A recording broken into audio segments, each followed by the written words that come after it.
Hi friends, இன்றைக்கி நம்ம சிறுகீரை கூட்டு எப்படி பண்ணுறதுன்னு பார்க்க போகிறோம்.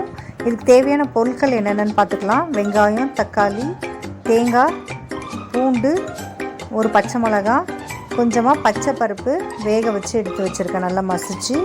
இப்போ ஒரு வானல் வச்சு அதில் ஒரு ஸ்பூன் எண்ணெய் ஆட் பண்ணிக்கலாம்.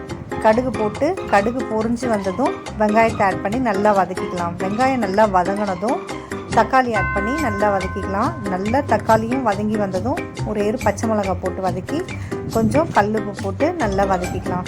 இப்போது இது நல்லா மசிஞ்சிரும். இந்த ஸ்டேஜில் நம்ம கீரை எடுத்து வச்சு கீரையை கொஞ்சம் வதங்க விட்டு அதுக்கப்புறம் ஒரு அரை கிளாஸ் தண்ணி ஊற்றி வேக விட்டுக்கலாம். இப்போது இந்த ஸ்டேஜில் எடுத்து வச்சுருக்க பச்சை பருப்பை ஆட் பண்ணிக்கலாம். நம்ம பச்சை பருப்பு நான் நல்லா மசிச்சு எடுத்து வச்சுருக்கேன், அதனால் நான் கொஞ்சம் தண்ணி ஆட் பண்ணிக்கிட்டேன். நீங்கள் தண்ணி ஊற்றியே வேக வச்சுருந்தீங்கன்னா நீங்கள் இந்த மாதிரி தண்ணி ஆட் பண்ண தேவையில்ல.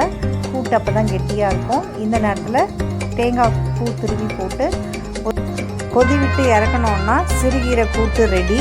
இது சிறுகீரைன்னு சொல்லுவாங்க, சிலவங்க இதை முளைக்கீரைன்னு சொல்லுவாங்க.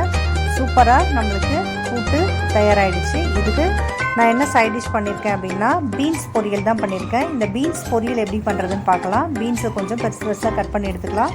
கொஞ்சமாக மல்லாட்டை, ஒரு 5 பல் பூண்டு, ஒரு காஞ்ச மிளகா, இதை தேங்காய் கொஞ்சம் ஆட் பண்ணிக்கோங்க. மிக்சியில் போட்டு அரைச்சி எடுத்து வச்சுக்கோங்க. இப்போ வானல் வச்சு அதில் கொஞ்சமாக எண்ணெய் ஆட் பண்ணிக்கோங்க. கடுகு உளுத்தம்பருப்பு தாளிச்சிக்கிட்டு வெட்டி வச்சுருக்க பீன்ஸை கொட்டி நல்லா வதக்கிக்கோங்க. பீன்ஸ் நல்லா வதங்கினதும் கொஞ்சம் உப்பு ஆட் பண்ணி இன்னும் கொஞ்சம் வதங்க விட்டுக்கோங்க. ஒரு 1/4 கிளாஸ் தண்ணி கொஞ்சம் ஊற்றி நல்லா கொதிக்க வச்சுட்டு கொஞ்சம் ஃப்ளேவருக்கு மஞ்சள் பொடி ஆட் பண்ணிக்கோங்க.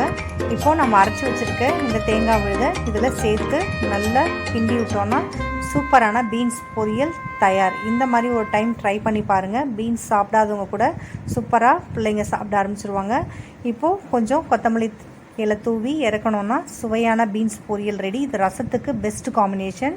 நம்மளோட சேனல் உங்களுக்கு பிடிச்சிருந்ததுன்னா லைக் பண்ணுங்கள், ஷேர் பண்ணுங்கள். நம்மளோட சேனலில் சப்ஸ்கிரைப் பண்ணுங்கள். தேங்க்ஸ் ஃபார் வாட்சிங்.